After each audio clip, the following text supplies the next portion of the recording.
Hello, everyone, and welcome to From This Corner TV. I'm Marilyn Dayton, your host and producer, and I'm very, very excited tonight because we're talking about something that I love, which is music. So many of us love music because music is very, very powerful. The unifying force of music as a tool of communication and expression, that's very important to keep in mind. And music's ability to empower children's lives, reaching across cultural boundaries. We're going to be talking about adults, yes, too, but we're going to be focusing on a big passion of our guests, which is working with children and music. So we have Jim Papoulis with us today, and he's many things: composer, conductor, producer, arranger, but we're going to talk about him as a well, we've got composer. Mm-hmm. So welcome, Jim. Thank you. I'm so happy that you could come. This is a man who's going from Boston to New York City and all over the world, of course, mm-hmm. and he was so kind to come and join us here. Mm-hmm. And the way we met was, and I may be getting ahead of myself a little bit, but you were commissioned to write a song for the Mystic, that's Mystic, Connecticut, Mystic Middle School Select Chorus. Yes. And the name of that song is? Yo Puedo. That's why he's saying it. And, yeah. And I love that song. When my granddaughter's in the Select Chorus, and when they were practicing it, I go to just about every one of my grandson's jazz band or band events and my granddaughter's chorus events. And at the LaGrua Center in Stonington, Connecticut, you were there. Mm-hmm. And you were working with the kids, and I was watching you. And the passion that you have working with these children, mm-hmm. it just showed. And the love that you have for music. Mm-hmm. So I'm going to shut up now and I'm going to ask him some questions, okay? Let's start back at the beginning. How did you get into music and how did you get into composing and conducting? Well, I grew up in a pretty musical home. My parents are not professional musicians, but my dad would play Chopin every night. My mom's a singer. And I started playing the flute in the first grade, actually. I loved what it did to me, and I have 4 sisters, and they all play. We had 2 flutes, violin, clarinet, and piano between the 5 of us. And when I was about 13, I wanted to all play together.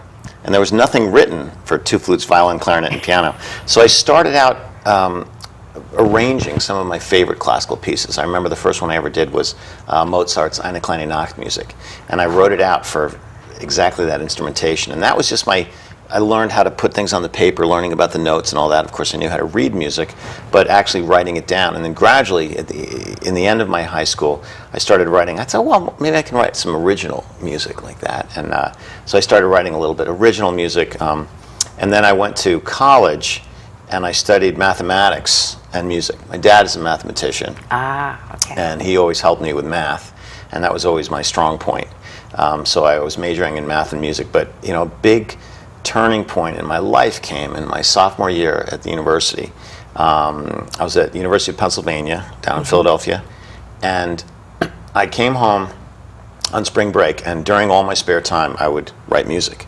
And my dad noticed, he's from Greece, he grew up in Athens, and he, being a pure Greek, really, in the traditional sense, felt that, wow, if this is what your heart is actually telling you, maybe you should think actually about making this your career. And I sort of thought, well, I didn't want to be, what am I going to do as a music major? I didn't really know. But I remember that influence, that one conversation we had. And then I shifted after that spring break, and I decided to make math my minor, music my major. And then I went on, and then I went on to graduate school in music. And that's sort of the beginning of how I started. And I came to New York City, where I got a job at a jingle house, writing television commercials, which is fun to do, but it was interesting in the sense that I got to learn about a lot of different styles of music, because with both film and with television, maybe it's going to be an orchestra, maybe it's going to be a hip hop beat, maybe it's going to be a cello and classical trumpet. I mean, like, it could be anything. So I had to sort of familiarize myself with all styles of music, which fortunately I had done because I was in a jazz ensemble in high school and in the classical orchestra. So I was kind of living in both worlds. And when I went to graduate school, I felt that there were a lot of people who were just classical musicians, or they were just jazz musicians, or they were just rock musicians, you know. So I like to try to write for all those styles and started fusing them together. So that was my original, that's sort of my musical journey. And then it all went on from there once I got to New York City. You know, You know what's amazing about your story is you're talking about math, which is logical.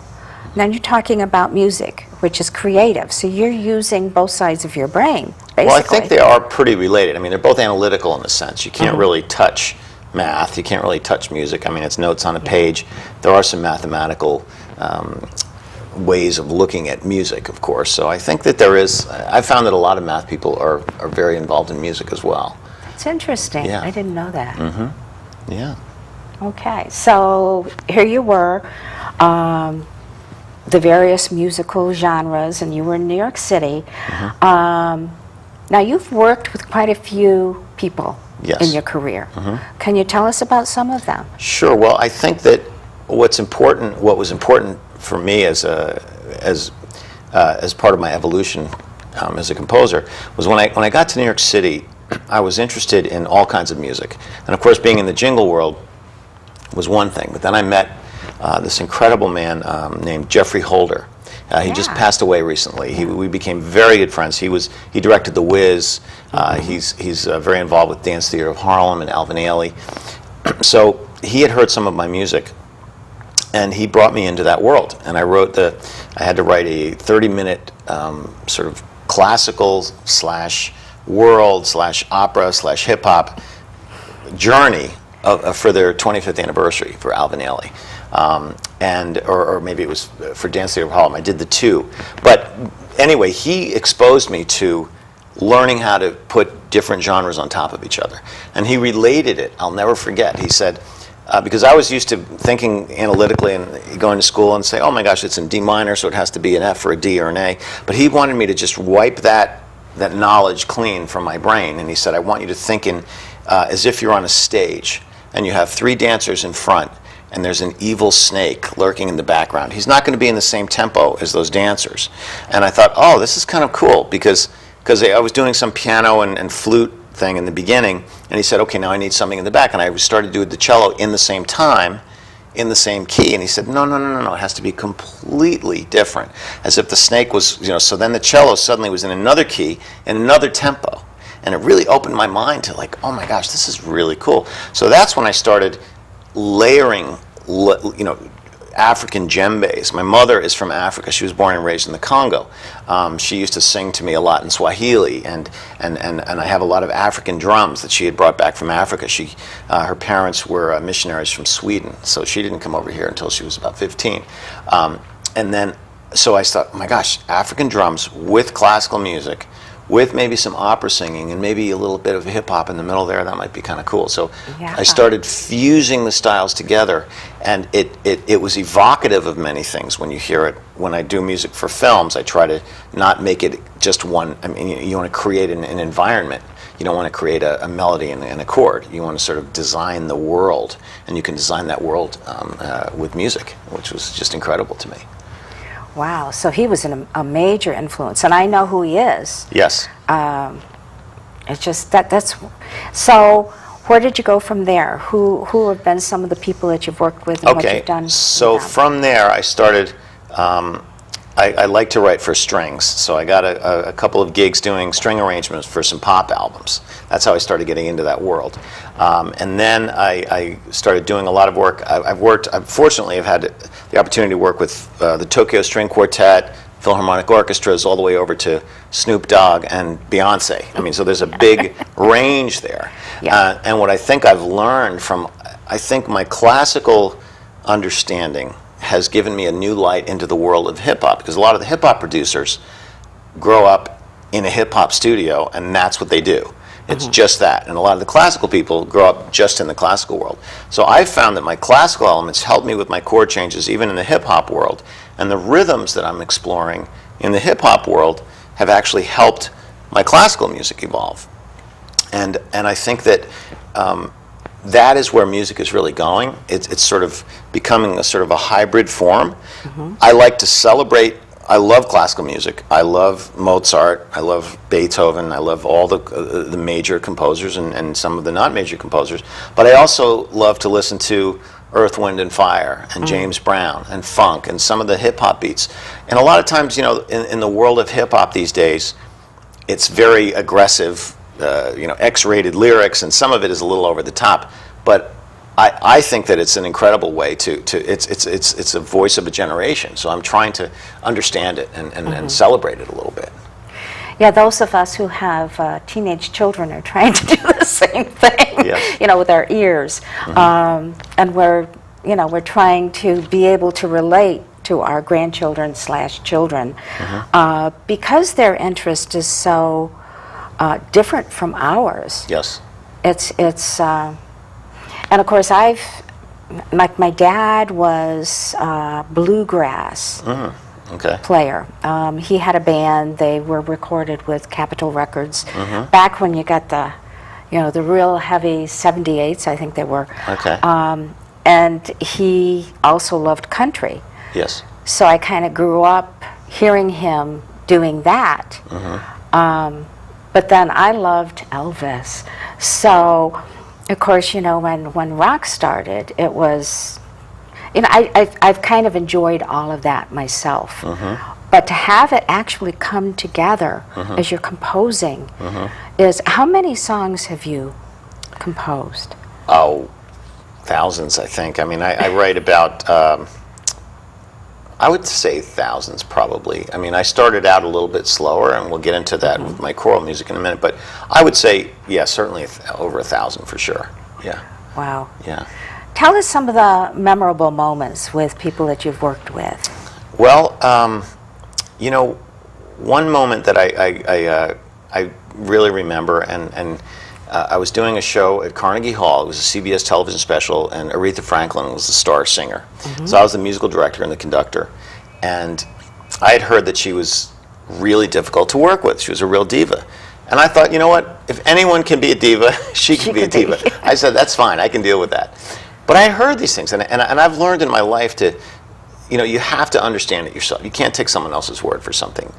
So she came in, and she was the warmest, most humble person I had just about ever worked with. And I was working with a choir, a gospel choir from New Jersey, and they were in there, and she walked in the room, and they were thinking to themselves, oh my gosh, are we going to get to meet her? And she walked over, she was like, where's my choir? Where's my choir? And she went down and sat with them, and the choir was going to go warm up upstairs at Carnegie Hall on one of the upright pianos in a small room, and she goes, I need to warm up. And she went up there and warmed up with them. They took pictures, had their snacks together. It was so just gracious, and I loved that experience. And of course, when she sings, you know, something, I don't know what it is about her voice.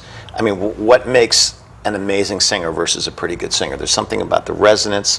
There's something about the way they sing it. I don't know. I don't to this day understand what it is about someone that's just amazing. It's not just because they're in tune and because they know the melody and they know the lyrics. It's just the way that the melody is. The depth of the voice, the feeling, it's hard to explain. It's like saying, what is art? How are you inspired by art? It's hard to answer that question. Another experience that I had that really taught me a lot, I was doing a music for a film, and I was out in California, and I wanted 4 or 5 of the best world percussionists they could find. 2 of the percussionists from Paul Simon's band were there. One guy played with Peter Gabriel. The other one, I mean, these are the best guys. And it was the beginning of my career. So, of course, I went and wrote out all the music and had all the rhythm written out and passed it out on the music stands. And the clients were there, and the booth was, you know, the recording studio, and I was all ready to cut it out. And the one guy raised his hand and he said, we can't play this rhythm. We don't know what this rhythm is. And I thought to myself, well, these are great musicians. They should know how to read music. It turns out only one of them knew how to read music. Oh, wow. And I didn't know what to do. And I see, and of course, when you see the rhythm, it was a lot of 16th notes, a lot of dots. It looked very intimidating. So the one guy in the back, he was from Senegal. His name was Babacar. I'll never forget him. Maybe 5'1", just a spitfire. And he goes, Mr. Jim, sing us the groove, all the parts. I thought, sing the groove, all the parts. I said, okay. It goes like this.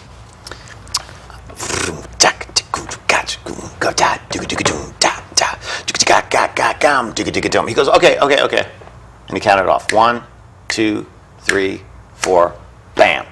And there it was. They were feeling it. So it taught me a lot. Number one, you have to be able to feel the rhythm. If I'm going to talk with a 3-year-old and I'm going to say, these are 16th notes, this is a rest, you have to wait the time. They would look at me like I was crazy. But if I said, sing this, ba-da, boom, ba, ging, ga, ga, gam, re-da, ding, dum, da, dum, there it is. Okay, so so to me, the immediacy of what someone is learning is so much better than actually looking at it thinking, oh my gosh, these are the notes. And I found that when I work with a lot of classical pianists who are only focused on that mathematical division, they can't feel it. And I'm trying to learn how to teach that right now. So I'm really, wow. Because I'll work with these incredible pianists, but they can't groove because they're not used to going outside of that comfort zone. So that, to me, is what makes a piece just magical, when the elasticity is explored versus just the mathematical notes on a page. So that was my introduction to that. And if the musician doesn't feel it, we can't feel it. Oh, absolutely not. No, absolutely not. And maybe that's what it is about musicians who appeal to us the most. Mm-hmm. They're feeling their music, and that energy, or whatever you want to call it, mm-hmm. is extended to us, whether it's through the radio, the TV, or in person. Yes. In person is best. Mm-hmm. I mean, you feel everything when you're at a concert. Absolutely. It's, amazing. Mm-hmm. So that there's so many elements. Yes, absolutely. To a musician that can transfer all of that to you. Mm-hmm. So you're trying to, I see where you're taking that math and that creative music and pulling it together in what you do. Well, absolutely. I mean, if I'm playing a piece by Bach, for example, mm-hmm. Bach was very interested in mathematics, and it is very mathematical. It's almost formulaic the way that it's written out. Mm-hmm. To try to learn how to make that breathe is what makes it interesting. But I mean, a lot of that music is very, very mathematical, absolutely, in structure. So. That's amazing. Now, you've played all over the world. Mm-hmm. What stands out in your memory of your experience playing around the world? What are some of the things that have influenced you, maybe, as well as you enjoyed or learned something? Absolutely. I mean, I am a true believer that, I love rhythm. And I think, if you're with a couple of 2-year-olds and you start banging a beat, they're going to start moving to it. And every culture has music. There's no culture on the earth that doesn't have music. It's a part of our, I don't want to call it spirituality, it's our humanity, it's part of our enjoyment of, I don't know what else to call it, but every society in the history of humans has had music in their world. And I think that whenever I go to travel, and that's gotten into my choral music, which we'll be getting into in a minute, because I just started writing for choirs in about 15 years ago. So I had already done a lot of different music, and suddenly choir music. I was like, choir music? What's that? You mean like writing music for choirs? But through that work, I've gotten to travel. I've been to Asia a lot, and to South America, and in Africa, and Europe, and all over the place. And what I like to do is I like to go about 3 days early, by myself, and immerse myself with the percussionists of the region. Not the classical people who are in the orchestra, but mm-hmm. the street folk musicians that play in the clubs and that know that kind of music. So when I was in Beijing, in China, for example, I went there and I got to work with these folk musicians, and I got to feel the rhythms of how, because once you hear the rhythm of a region, the melodies and the way that the melodies are formed, they just fall into place. So I like to sit there and I just spend 5 or 6 hours with them. I'll get their drums. I have lots of drums. I'll play the drums. I'm a flutist, actually. That's my main instrument. But I'm at the piano all day long, and I play a lot of percussion. So I like to go there and get whatever flutes they had, and I like to hear their rhythms, play with them, learn from them, have them play me some music that they're interested in, try to pick apart what it is that makes it unique to that region, and learn about those rhythms. And then I'll go and I'll work with the children a couple days later. And so I think that most importantly, I've learned about the rhythms and what makes something feel funky or a part of that society. I know that the difference between a South African or a country, the Congo, for example, Congolese drumming, then you start making your way up to Africa, and then you're in Tunisia, and then you're in, then from the Middle East, and suddenly the rhythms, you can hear how it evolves and how it's fascinating, because depending on how far north you go, it's more of a, the djembe rhythms of the South Africa is a, boom, like that kind of a thing. And then suddenly you get more of the from the northern, and then as they start fusing together in the higher part of Africa, it's fascinating to me to hear these rhythms, to learn about the drums. And the lower Africa has the bigger drums, and as you get northern in Africa, there's more of a smaller drums that have a little more percussive, almost vocal element to them. So I like learning about all those drums and combining them together. When I was working in Japan, I worked with the big taiko drummers, which is just a big heartbeat, and it's like it's dance and it's movement at the same time. So it's fascinating to why does this rhythm make them, inspire them, and get them all excited versus a rhythm from Pakistan or a rhythm from the Congo. What is different about that? And then there's a whole other world in South America, which I just love. I mean, those beautiful South American rhythms with the flutes. I have a lot of South American flutes that I've gotten to learn about what that is, and then to try to fuse them together a little bit. To me, that's where my music is headed. I don't know if there are very many musicians who do what you do. Are there? I don't know. I mean, I think that everyone's journey is completely unique, I think. And to actually go to these countries around the world, and so much of their culture and their music starts with their religion, and then it develops, over time to almost like their daily lives. And I know when I was in Japan for my son's wedding there, he married this wonderful Japanese girl. He lives and works there. Oh my gosh. And they had a Shinto wedding, and the priest who did a lot of chanting, he had this huge drum that was hanging, and he'd go over and he'd hit the drum, and it was significant in the ceremony. With a mallet? He had a mallet? Yeah, he had a great big thing that he, like a great mallet, big soft mallet. Yeah, yeah, and it was, and then they had chimes and everything. But it wasn't a bell. It didn't sustain. No, it didn't sustain. Thud, it was one thud. Gotcha. Okay. And he would do, multiple thuds. Was it a taiko drum? I Was don't it a know. big drum? Big, huge, big. And was it vertical or was it horizontal? Do you remember? It was hanging vertically. Yeah, that might have been a taiko drum, possibly. It's it had two sides on it, right? The yeah, drum? it has two sides on it. Okay. Okay, now I know what it's called. Could be. Of course, the best part of that wedding, as you well know, because I've told you before, was the fact that we all got to drink sake. Okay. To unite the families. But anyway, back to music. Okay. Let's see, do I want to go into children yet? Yeah, I think what we want to do at this point in time is we want to show people that clip that you were generous enough to share with us. Okay. And so I'm going to ask Frank to bring up that clip.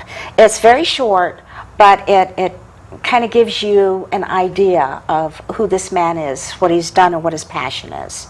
So if Frank, you can run that would be great. Thank you.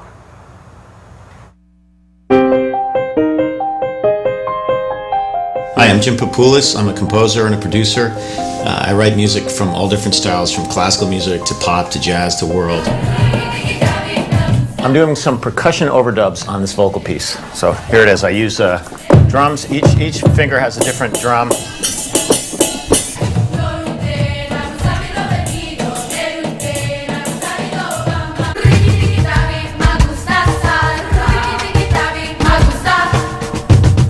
People often ask me what kind of music I do, and it's really hard for me to explain that, because to me it's music that has soul, that has rhythm. I mean, whether it's doing music for a contemporary dance ensemble in San Francisco, to working on a film score or a dance artist, whatever it is, it's music and it evolves.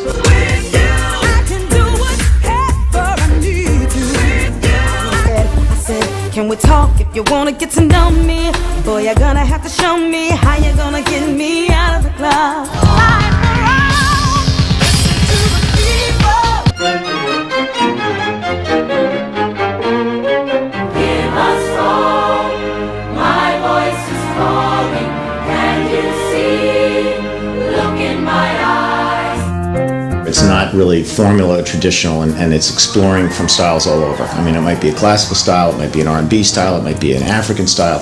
I like to sort of combine those elements together to create some sort of sound that is sort of an evolution of music rather than a particular genre.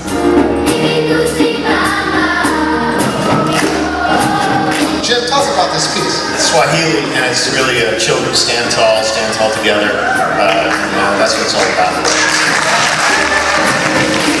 Hopefully the music that I write for any project will have part of my heart and soul into it, and I will also understand what they want to get out of it. To me, it's that combination that makes it magic. It's not a formula, it's not just this, it's not hip-hop, it's not world, it's something that evolves and has some kind of heart.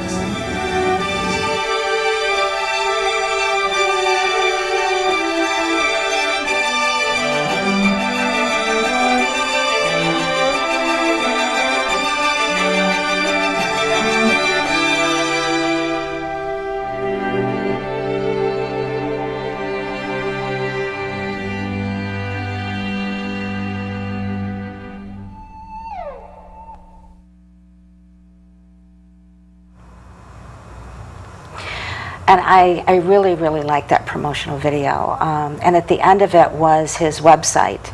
And if you want to know more about this very talented man with so much passion with his music, go to his website and check it out. Okay, there's a lot more information there. What we're going to do right now is we're going to take a short break. And then we're going to come back and we're going to talk more about music and children. Okay, so stay with us. We'll be right back. Can you help me with this? My new dad teaches me all kinds of stuff. Sure. He helps me with homework. That would be 3.6795. Thanks. Yep. He helps me with my decision making. I wouldn't use this one. Ever. And he's even teaching me how to drive. And that's why cars have bumpers. I'm learning so much. You don't have to be perfect to be a perfect parent. Thousands of kids in foster care will take you just as you are. When some people struggle with their mortgage payments, they become frozen, petrified. Not knowing what to do, they do nothing. But the people who take action are far more likely to get the most positive outcome. Making Home Affordable is a free government program. Call now to talk one-on-one with a housing expert about the options that are right for you. Real help, real answers, right now.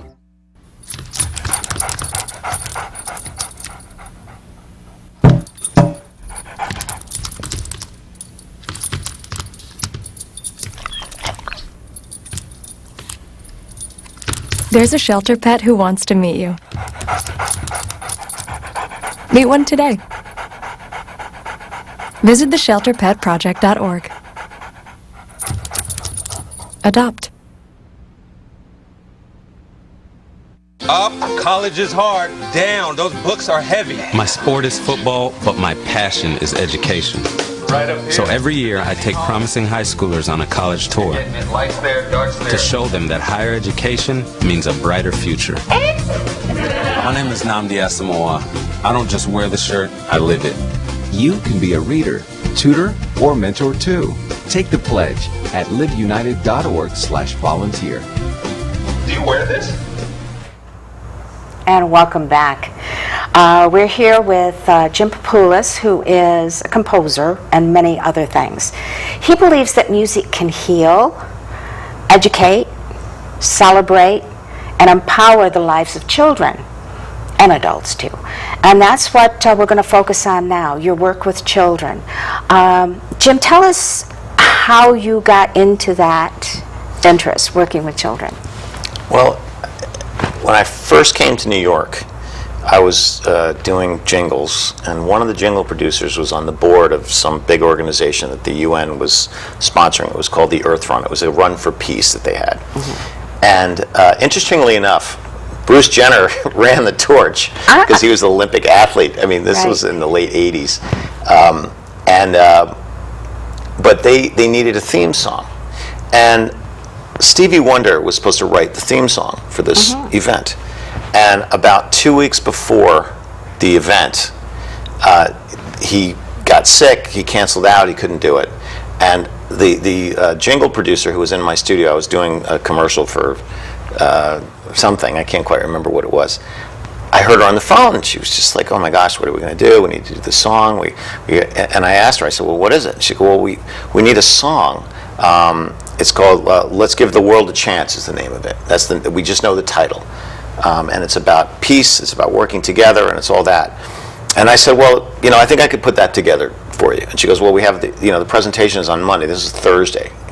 I said, I will have a song for you." So I quickly did a lot of research, listened to a lot of songs, got a children's choir together, wrote the song, brought the choir in my studio on that Sunday, recorded the piece, and then they presented it, and they just loved it. And then 2 weeks later, I was on Good Morning America talking about the song. It was an incredible journey for me.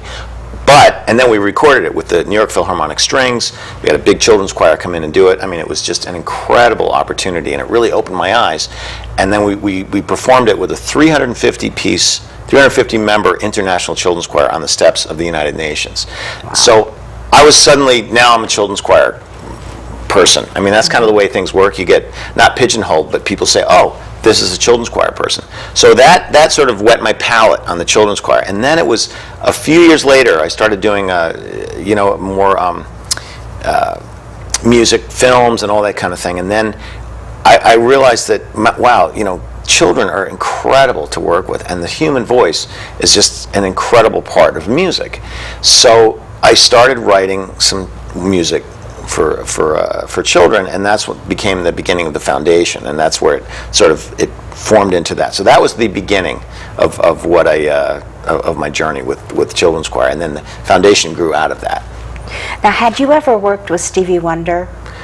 No, I have never worked with Stevie Wonder. I have. You have? Oh, and it's interesting. I'll tell you a really quick story here, and then we're going to get back to that.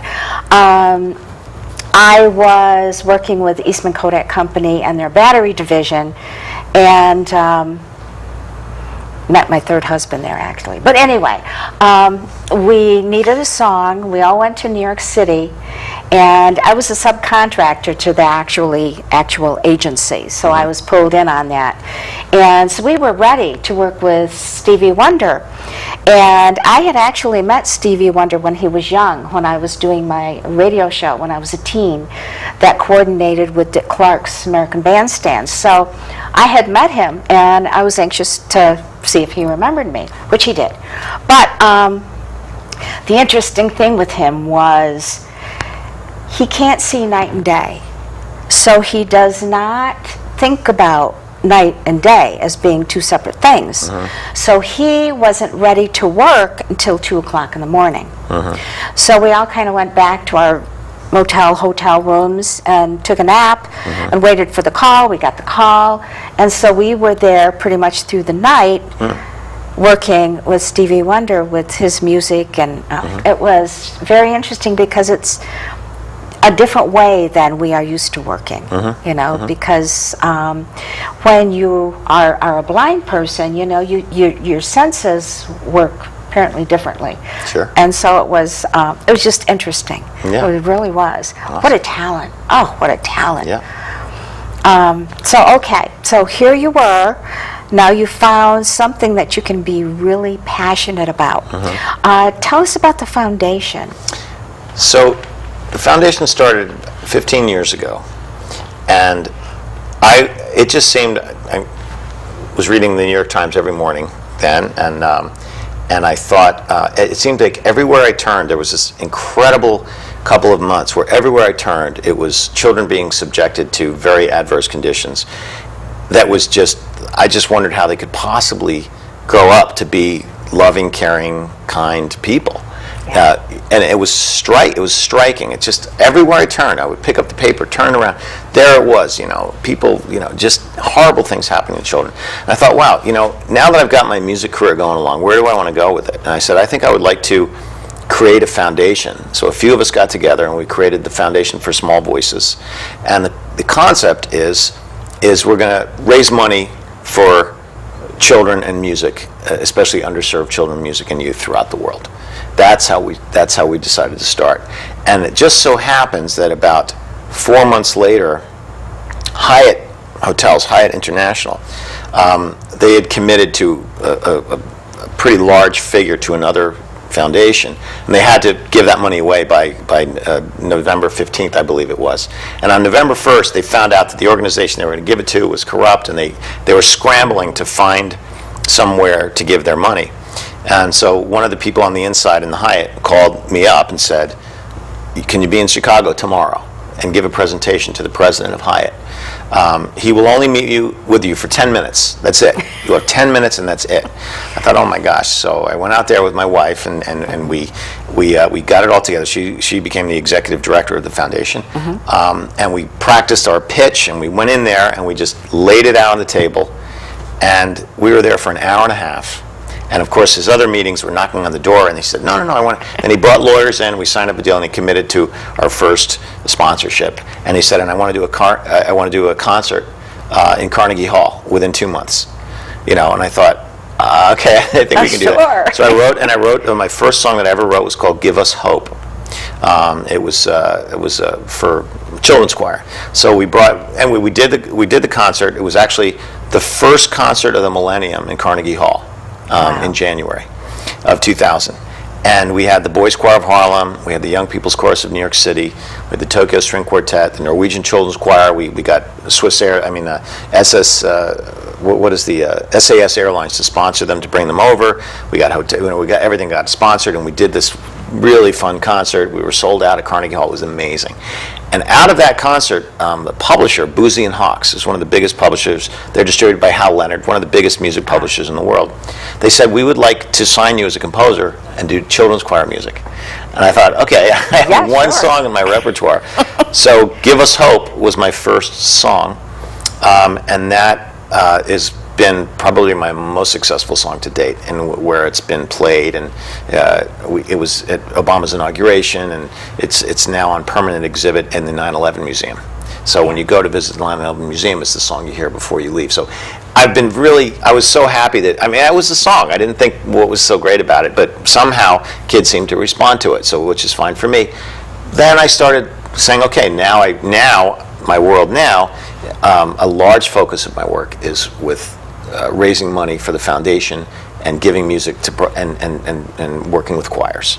So that's the beginning of the foundation. And then we had a gift drive every year. We had about 100,000 gifts that we got in over the course of the first 10 years.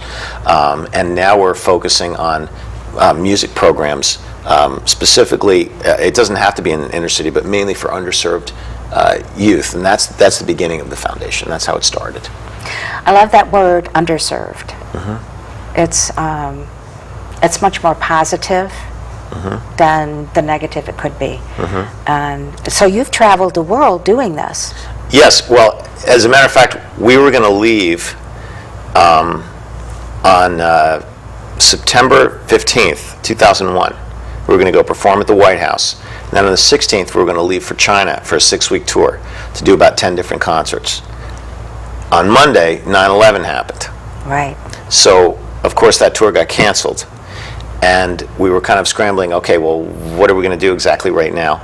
And then I was going to schedule to go to Miami to work with the Miami Children's Chorus in the end of October after our tour in China to do a songwriting workshop with a choir where we create a song out of thin air, and I'll explain it. I'll talk about that in a minute.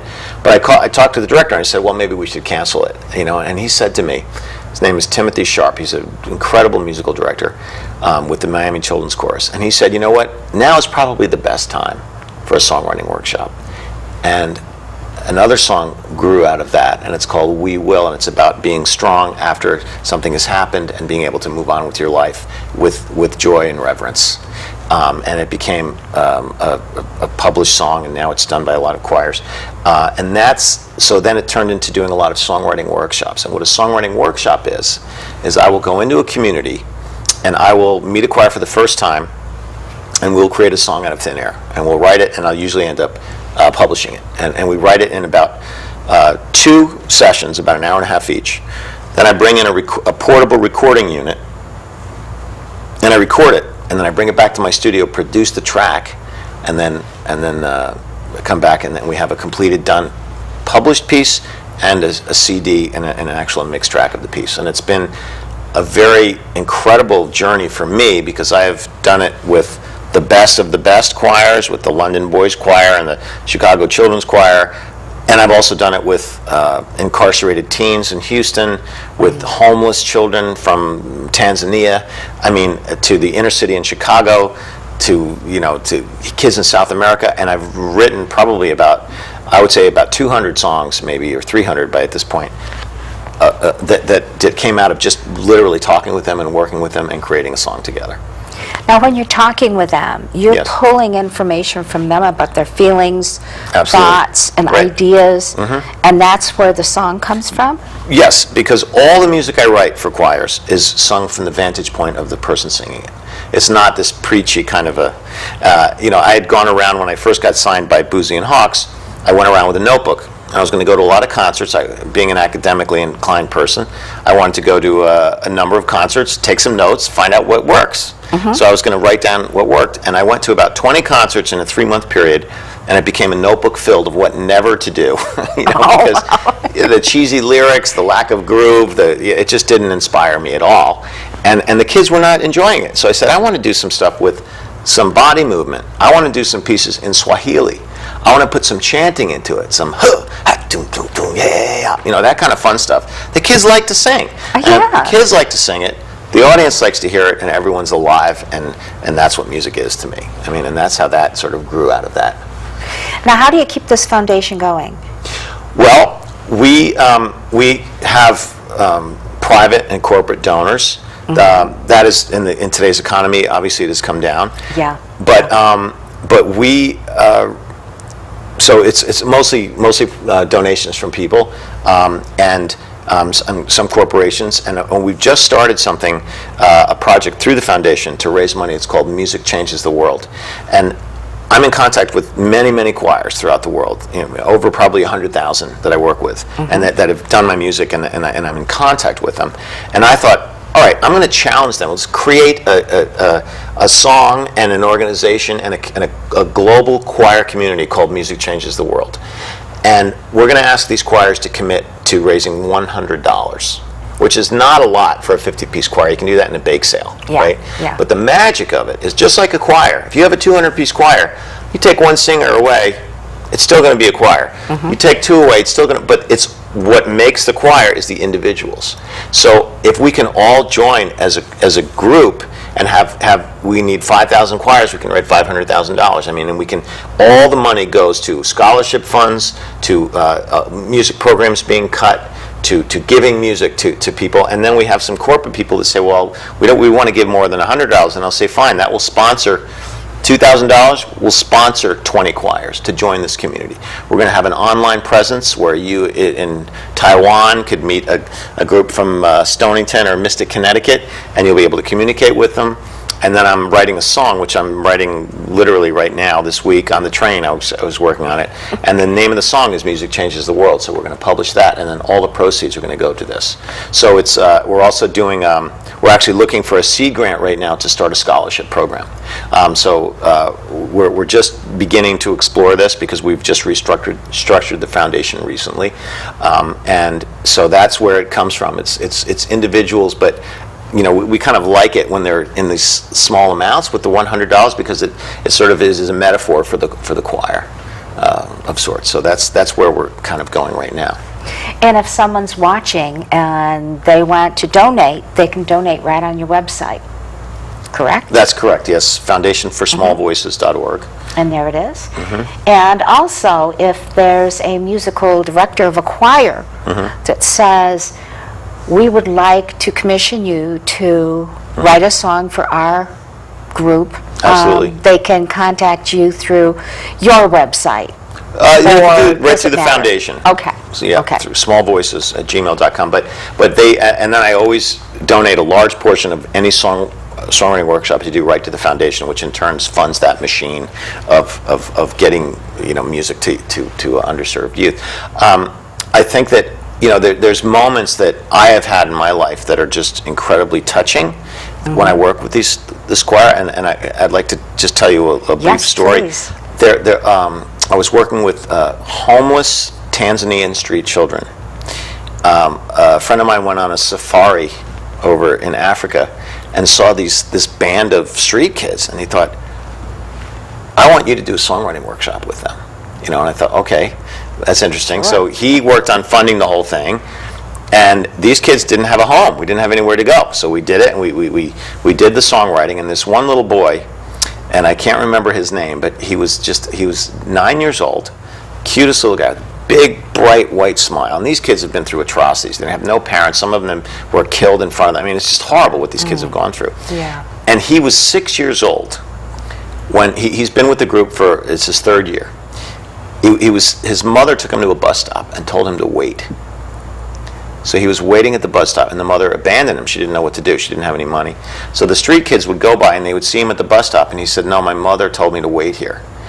A day later, he was still there, and then finally he ended up joining them, and now they have this community, and it's incredible. I mean, and we wrote a song together, and it's half in Swahili and half in English, and it was just an amazing experience. And but when you think of a child, a 6-year-old being left, I mean, it just breaks your heart, it touches your heart. And another moment, one of the first songwriting workshops I did was in the South Bronx in Manhattan. I was working with, in the South Bronx in New York, I was working with 4th and 5th graders. And I was doing this, and I said, I have a series of questions. Kids have to feel comfortable with me to do a songwriting workshop. Yeah. I don't want to go in there and say, hey, my name's Jim Papoulis, let's write a song. I can't. It has to be, they have to feel safe with me, they have to feel comfortable, they want to be able to open up. So I have a lot of questions. I asked them about their music, I asked them about their lives. And we started talking, and they said, okay, we want to talk about, we see guns a lot. And the name of the song was, If You Do the Crime, You Do the Time, which was cute. It had a little rap in it. It was kind of a funky little beat, right? And then we started talking about guns. And I said, well, how would someone get a gun? And, you just go down to the street and buy it. And I said, I mean, how much was a gun cost? And this 4th grade girl raised her hand with her little pigtails and her innocent eyes, and she looked up at me and she said, depends on what kind of gun you want to buy. And I thought, oh my God. I mean, you can't not be moved by what these kids are involved in. But so anyway, that was just a little story, and wow. It's been it's been quite an experience. It sure has. Yeah. I know the effect you've had on my granddaughter and their teacher and the select chorus. It's like they're so proud that this man wrote a song for them, and they love the song. We all love the song. I mean, I'm sitting there going, da-ba-doo, da-ba-doo. It's a great song. It's a great song. And what's next for you? Well, what's next for me is to really, I really am committed to getting the fundraising at the foundation, because that's the way that we can all make an immediate difference in these children's lives, because many music programs are being cut. I mean, I think it's something like, I think in New York, 60% of the public schools have cut their music program. I mean, it's absolutely staggering. I was in New York last night for a big fundraiser and to get money into these programs that are just starving for art. And what frustrates me as a composer, as a musician, as a person, is that you go to these school boards and you can't quite quantify what music and art can do to a student. They're like, well, you got to keep math and you got to keep football, and I love math and I love sports, but you can't quantify what music does to a child's life. I mean, the way it inspires them, it teaches them about dedication, it teaches them about working together with people, it teaches them about learning that to get good at something, you have to do it many, many, many times, and then you'll get better in the future.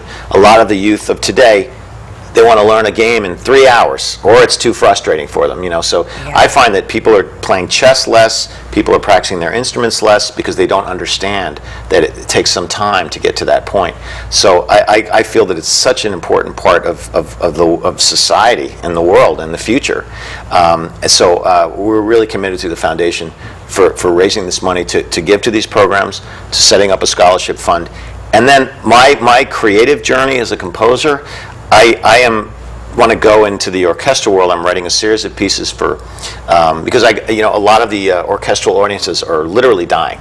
I mean, they're in their if you go to an orchestral concert, I've been to a number of them, and the average age is like 80 plus. What's going to happen when they're not there? Yeah. So I said, I'm trying to infuse something into the evolution of the orchestra. So I'm doing a series of pieces for symphony orchestra surrounded by 4 6-foot platforms.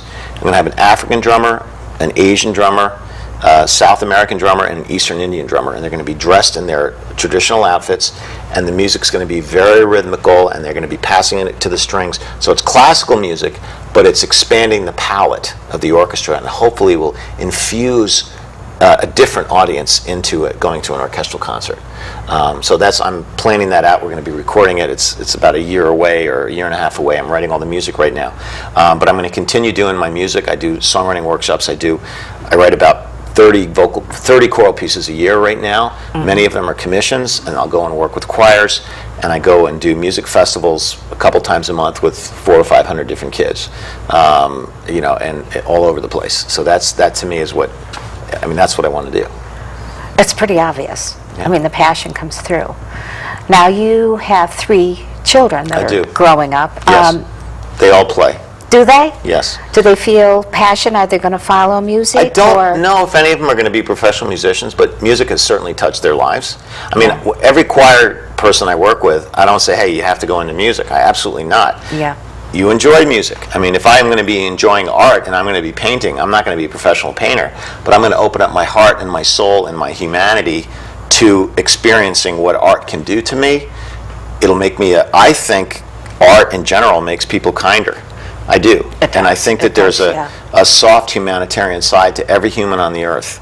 You wonder, is someone born evil or are they born nice? I think everyone has our tendency as humans is to be really nice. I think you have to be swayed the other way, but I think that if you are involved in music, I think that it gives you a certain gentle, kind outlook on life. I just do. I'm a firm believer in that, And I think that the impact that music can have on a child's life is so much more than we can understand or ever write down on a piece of paper.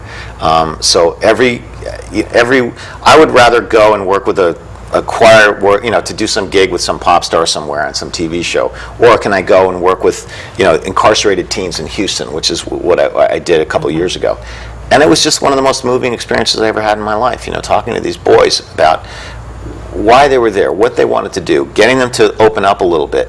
I was working, every summer I go to Minneapolis. General Mills sponsors me. They committed me for 20 years. Wow. I'm in the 8th year of a 20-year commitment. And I go out and I spend a week with kids in the inner city. And they come in every day, work with them about 2.5 hours a day, treat them like a real choir. We do a recording session, we do a songwriting workshop, and then we do a concert at the end of the week. They understand the magic of this General Mills, and they found out about the foundation and the songwriting workshops, and they're sponsoring me every year to go out there, and we go there and we meet with them, and we're hopefully touching these people's lives in somewhat of a positive way. And I think it's obvious that you are. I know music for me has always been therapeutic. Whenever I felt down, whenever I felt tired, whenever I felt stuck in my creative processes, I would put on music. When I had my ad agency years ago, people knew coming down the hallway that they were getting closer to my offices because they could hear the classical music. I used to create classical music. It would put me in the right mood. I don't use as much classical music today because things have changed, because we're talking about the 80s here. Yes. But I've always loved classical music. I've always loved jazz. And my grandchildren are teaching me about other music, and I'm starting to get it, I think. And it's magical. It's very powerful. It changes your attitude, it changes your feelings, it changes you physically. There is a new product out that I learned about Saturday at a retreat, and I'm not going to talk too much about what it is, but basically it is contained in these earphones, and you put them on and you hear this classical music, and it's supposed to make you feel peaceful and bring your stress down, but there's also some kind of a pulse that's going on that you're unaware of, and it affects your nervous system in a positive way. And so music, I agree with you, music is a part of our lives. Music is going to continue, hopefully, to be a part of our lives. And one of the reasons why I asked you to come on the show was because I just don't agree when these school districts cut back on music. And you're right, you can't quantify it, you can't qualify it, you can't explain it in the terms that another type of learning process would be, but it's just so important, which is why in a few weeks I've got the director of course of vocal music at Mystic Middle School, Ellen, is going to come on the show, and with her is going to be the band director at Mystic Middle. And Jim and Ellen are going to talk with us about how they've seen music change children. And I just, I'm kind of committed to that, and I want to make sure that the message gets through, okay? So if you haven't written this down, okay, and you want to get in touch with this gentleman, you want to donate, there is the information right there. Write it down, and just do what you feel like doing, whether you want to donate, whether you want to say, I want you to do a workshop with our children, whatever the situation is. And I want to thank you so much for coming on the show. I appreciate it, and I know our viewers have enjoyed this very much. My pleasure. And I like to end the show with a quote every time, as you well know. And I actually found this that was written by Plato. Okay. My great uncle. Yeah. Okay. And I just love what he says. Music gives a soul to the universe, wings to the mind, flight to the imagination, and life to everything.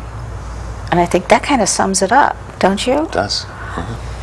I want to thank you so much for joining us today, and as always, if you have a comment, an idea for a show, I'm always open to your ideas. So there's my email address. If you if you see the show and you want to see it again, it's always up on our website. There's a link to our YouTube channel, and so you can see it as often as you want to. And I want to thank you so much for joining us, and we look forward to our next show, and we will see you then.